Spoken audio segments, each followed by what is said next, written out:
Kesuksesan di dalam bisnis lebih sering datang kepada orang yang berani bertindak. Semoga yang nonton video ini dilancarkan rezekinya. Akibat utang yang menumpuk, perusahaan Tupperware resmi menyatakan bangkrut. Kepastian ini diperoleh setelah jenama asal Amerika Serikat itu mengajukan kebangkrutan ke Pengadilan Kepailitan di Distrik Delaware pada Selasa 17 September 2024 kemarin. Sebagaimana diberitakan Reuters pada Kamis 19 September 2024 ini, pengajuan status bangkrut itu disampaikan Tupperware setelah perusahaan mengalami masalah keuangan dalam beberapa tahun terakhir. Perusahaan tersebut dilaporkan memiliki hutang sebesar 812 juta dolar Amerika atau setara dengan 12,4 triliun rupiah. Untuk melunasinya, utang itu pun ditawarkan dengan harga murah ke investor. Para investor selanjutnya akan menyita aset Tupperware sebagai ganti pinjaman. Untuk menjaga kekayaan intelektual mereka, Tupperware selanjutnya mengajukan perlindungan kebangkrutan. Tupperware kini memiliki waktu 30 hari untuk menemukan pembeli perusahaan itu. Untuk diketahui, Tupperware dikenal di seluruh dunia berkat produk-produk wadah plastiknya. Perusahaan ini pertama kali memperkenalkan produk wadah plastik pada tahun 1940-an di Massachusetts. Selanjutnya pada tahun 1946, sang pemilik jenama yakni Earl Tupper mempatenkan merek dagangnya. Namun pada 1950-an, Tupper menjual perusahaannya itu kepada Rexall Drugs Corporation yang sekarang menjadi Dart Industries. Dart Industries adalah perusahaan asal Amerika Serikat yang memiliki banyak bisnis. Perusahaan ini terlibat dalam pengelolaan data dan perangkat lunak, wadah kemasan, busa, serta layanan helikopter dan pesawat. Sejak Oktober tahun 2023, Tupperware Brands Corporation dipimpin oleh Presiden, CEO, dan Direktur Dewan Lowry and Goldman. Goldman dipilih menjadi pemimpin Tupperware karena dinilai memiliki kemampuan operasional dan keuangan yang kuat. Dia juga dinilai punya pengalaman manajemen yang luas dalam industri barang konsumsi. Assalamualaikum warahmatullahi wabarakatuh. Selamat datang di DB Channel.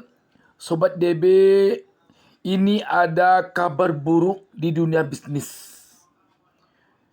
Kabar buruknya, perusahaan peralatan dapur berbahan plastik yang sangat terkenal selama ini, terutama bagi kalangan ibu-ibu, bangkrut. Dia adalah Tupperware. Tupperware terlilit utang sebesar 812 juta US dollar atau sekitar 12,4 triliun rupiah. Mungkin tidak ada kita yang tidak mengenal Tupperware. Anak-anak, ibu-ibu, bahkan bapak-bapak kemana pergi, bawa nasi, bawa air, itu lebih akrab dengan Tupperware. Tetapi ternyata Tupperware sekarang ini bangkrut.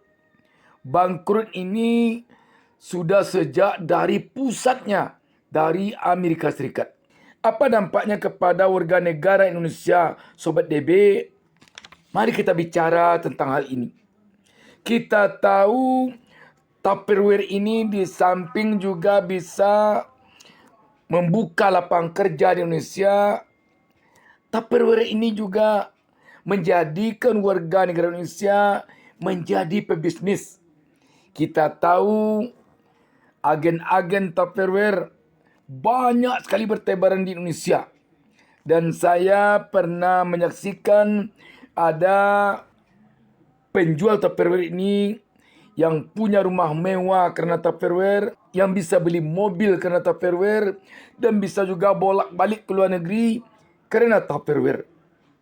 Dan itu tidak sedikit jumlahnya.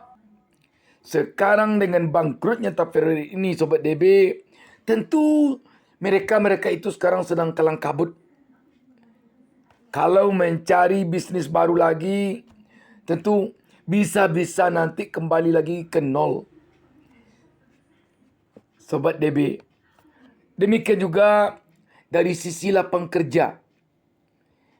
Pabrik pembuatan Tupperware di Indonesia sudah barang tentu akan sangat terdampak gara-gara bangkrutnya Tupperware ini. Sobat DB, kita melihat sekarang ini kita perlu hati-hati dengan perekonomian kita di Indonesia. Betapa banyak kita menyaksikan pabrik-pabrik yang telah tutup. Baik yang pabrik berkelas dunia yang ada di Indonesia maupun pabrik lokal Indonesia sendiri. Pabrik sepatu, pabrik tekstil, dan lainnya.